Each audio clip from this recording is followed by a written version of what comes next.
Hello everyone, मैं हूं प्रियंका। क्या आप भी कभी ऐसा फील करते हैं कि आपको हिंदी शब्द का मतलब तो पता है, लेकिन उसका एग्जैक्ट इंग्लिश वर्ड याद नहीं आता? तो आप सही जगह पर आए हैं। ये वीडियो आपके लिए है। इस शब्द को सीरीज में मैं आपको बताऊंगी हर हिंदी शब्द का सही इंग्लिश वर्ड, उसका सही कॉन्टेक्स्ट, उसका सही संदर्भ, और उसे हम कैसे वाक्यों में जब यूज करते हैं तो सेंटेंस हम उसे कैसे बनाएंगे। क्योंकि अगर आपकी वोकैबुलरी चाहे हिंदी की हो या इंग्लिश की हो, अगर वो आपकी वोकैबुलरी अच्छी है, स्ट्रांग है, तो आपकी इंग्लिश और हिंदी कम्युनिकेशन आपकी बहुत ही फ्लुएंट, कॉन्फिडेंट और इम्प्रेसिव होगी। चलिए स्टार्ट करते हैं विदाउट वेस्टिंग मोर टाइम। हमारा पहला शब्द है श्रद्धांजलि। सब लोग जानते हैं श्रद्धांजलि दिया जाता है जब किसी की मृत्यु हो जाती है। तो लेकिन इसका संदर्भ क्या होता है, एग्जैक्ट मतलब क्या होता है श्रद्धांजलि का?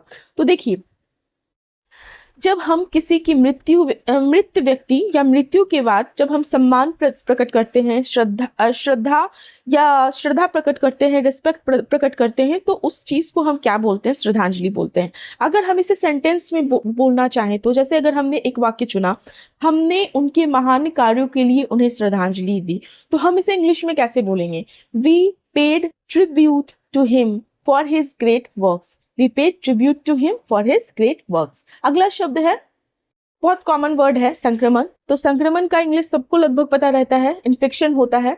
देखिए, संक्रमण का अर्थ होता है जब किसी भी जर्म्स की वजह से, बैक्टीरिया, वायरस की वजह से बीमारी जब फैलती है तो उसे हम संक्रमण कहते हैं, मतलब इन्फेक्शन कहते हैं। ठीक है, एग्जाम्पल देखते हैं सेंटेंस में कैसे यूज करेंगे।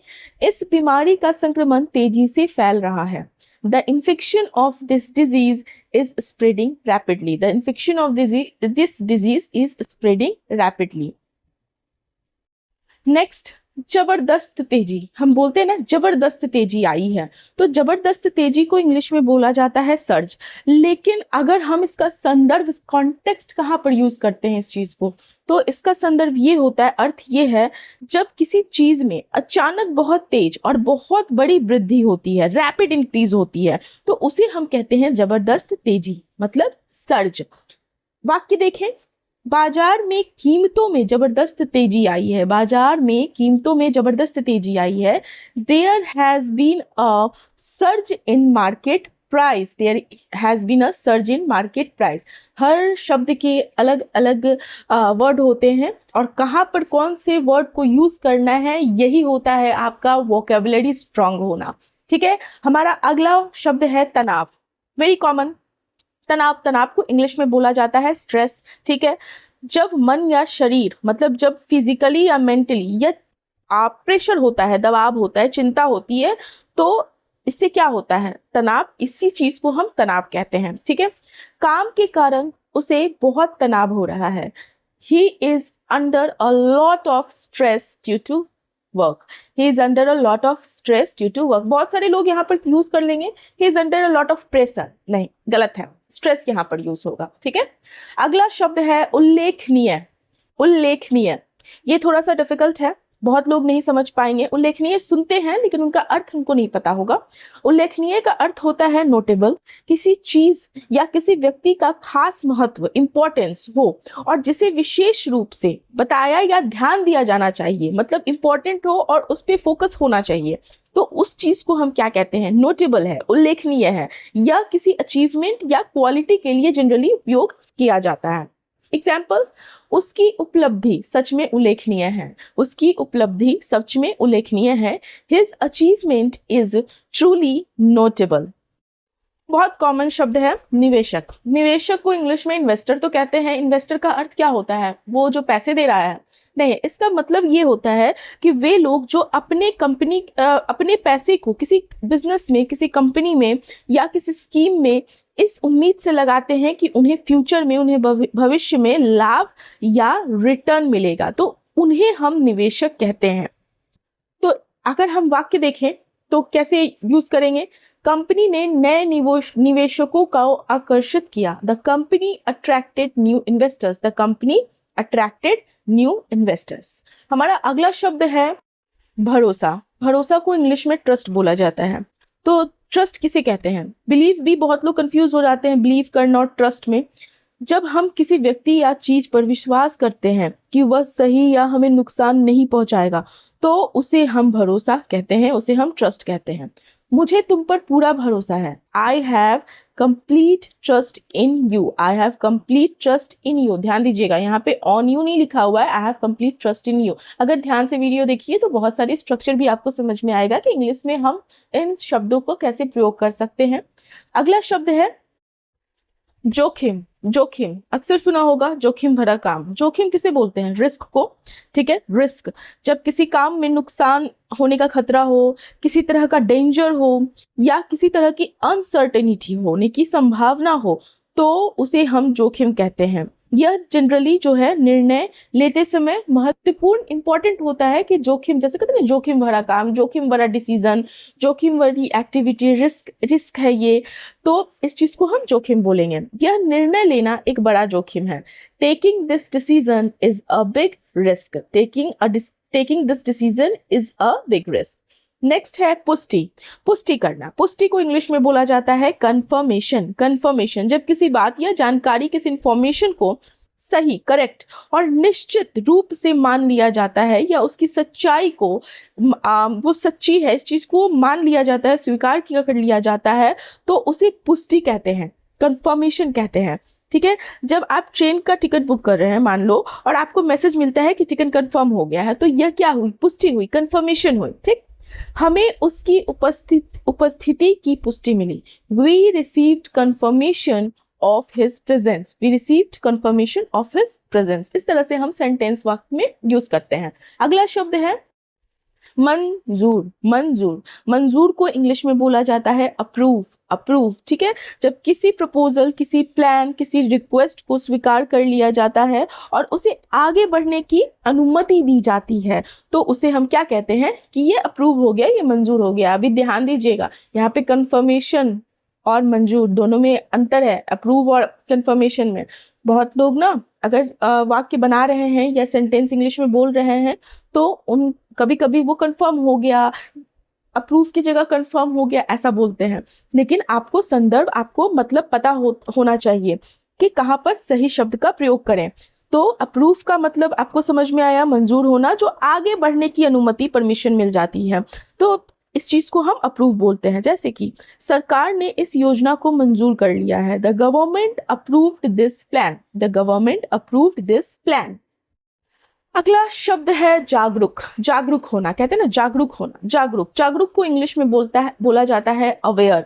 अवेयर होना, ठीक है, जब कोई व्यक्ति किसी बात को लेकर, किसी स्थिति को लेकर, किसी जानकारी के बारे में सचेत, सचेत का इंग्लिश क्या होता है? कॉन्शियस। तो जब कोई व्यक्ति किसी चीज को लेकर कॉन्शियस और समझदार हो, तो उसे हम क्या कहते हैं? समझदारी के साथ उस चीज को समझे तो उसे हम क्या कहते हैं कि ये जागरूक है, उसको इंफॉर्मेशन पता है, इन्फॉर्म्ड है, वो कॉन्शियस है, सचेत है। फाइन, वह अपने अधिकारों के प्रति जागरूक है। वह अपने अधिकारों के प्रति जागरूक है, तो इस इंग्लिश में हम कैसे बोलेंगे? He is aware of his rights. He is aware of his rights. अगला शब्द है अनदेखा। अनदेखा, उसने अनदेखा कर दिया, बोला जाता है ना, उसने अनदेखा कर दिया, मैंने अनदेखा कर दिया। तो अनदेखा को इंग्लिश में बोलते हैं ignore.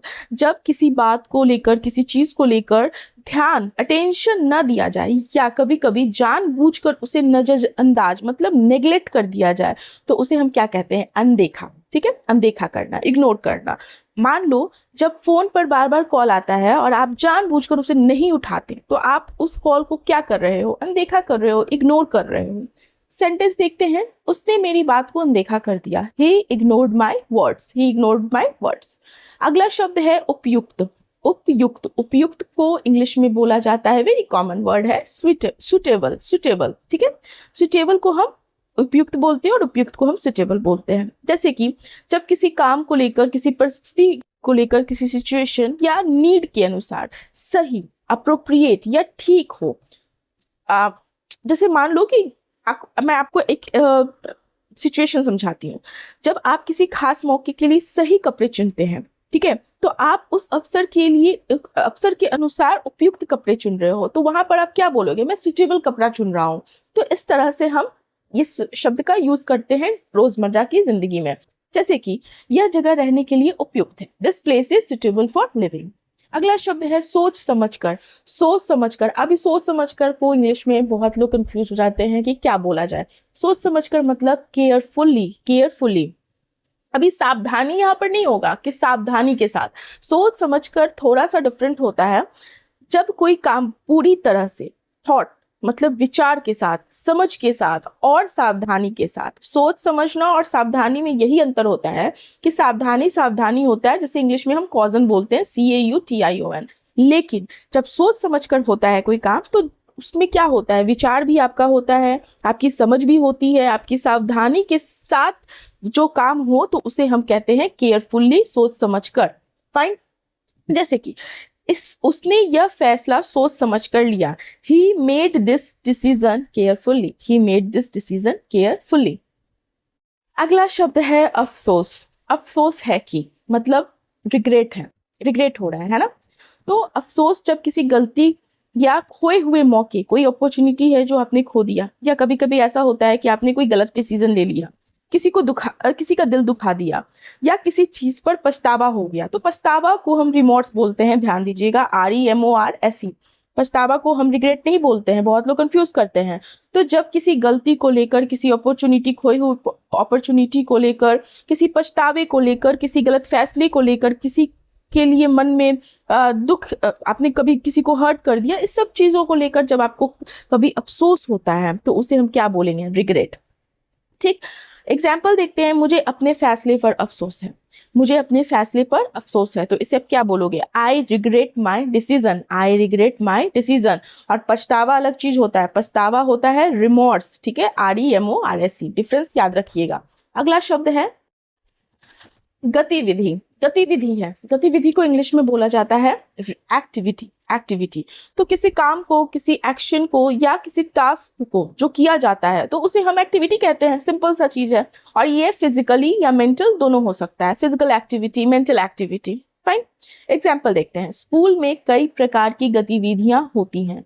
There are many types of activities in school. There are many types of activities in school. अगला शब्द है सर्वप्रथम। सर्वप्रथम को इंग्लिश में क्या बोलेंगे, फर्स्ट नहीं, इसे हम सर्वप्रथम को इंग्लिश में बोलते हैं फर्स्टली। FIRSTLY, firstly. फर्स्टली मतलब क्या होता है, जब किसी काम को, किसी बात को सबसे पहले, एट द बिगिनिंग करने या बताने की बात होती है तो उसे हम सर्वप्रथम कहते हैं। या क्रम में जैसे ये क्या होता है, जब आप कोई ऑर्डर बता रहे हो ना तो कहते हैं ना, ये क्रम में बताने के लिए जनरली यूज करते हैं, क्रम को बताने के लिए। ठीक। जैसे कि जब आप किसी काम को, काम का लिस्ट बनाते हैं तो उसमें जरूरी काम सबसे पहले यानी सर्वप्रथम रखते हैं कि सबसे पहले क्या करना है, तो उसे हम सर्वप्रथम बोलेंगे। सेंटेंस देखते हैं, सर्वप्रथम हमें अपने लक्ष्य को तय करना चाहिए। Firstly we should set our goal. Firstly we should set our goal. अगला शब्द है थोड़ा सा डिफिकल्ट शब्द है, हिंदी का प्रतिपादन। प्रतिपादन, प्रतिपादन को इंग्लिश में क्या बोलेंगे, प्रेजेंटेशन। यह है ना, प्रेजेंटेशन। प्रेजेंटेशन को जनरली बहुत लोग बोलते हैं ना कि प्रस्तुत करना, बट प्रस्तुत नहीं, उसको प्रेजेंट करना बोलते हैं। प्रेजेंटेशन इज प्रतिपादन इन हिंदी। तो जब किसी विचार को, किसी आइडिया को, किसी फैक्ट को, किसी विषय को, टॉपिक को क्लियरली और एक सिस्टमेटिक ऑर्डर में, तरीके से सामने रखा जाता है तो उसे हम कहते हैं प्रतिपादन, मतलब प्रेजेंटेशन। फाइन। एग्जाम्पल देखते हैं, उसने अपने विचारों को प्रभावशाली प्रतिपादन किया। उसने अपने विचारों का प्रभावशाली प्रतिपादन किया। He made an effective presentation of his ideas. Next one is संलयन। संलयन, संलयन को क्या बोलेंगे इंग्लिश में, फ्यूजन। सही।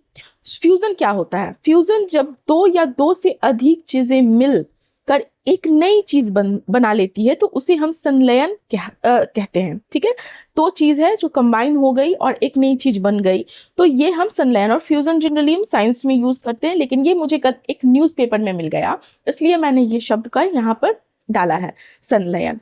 तो ये जनरली विज्ञान में, साइंस में, कला में, विचारों के मेल में, संदर्भ में योग होता है, यूज होता है।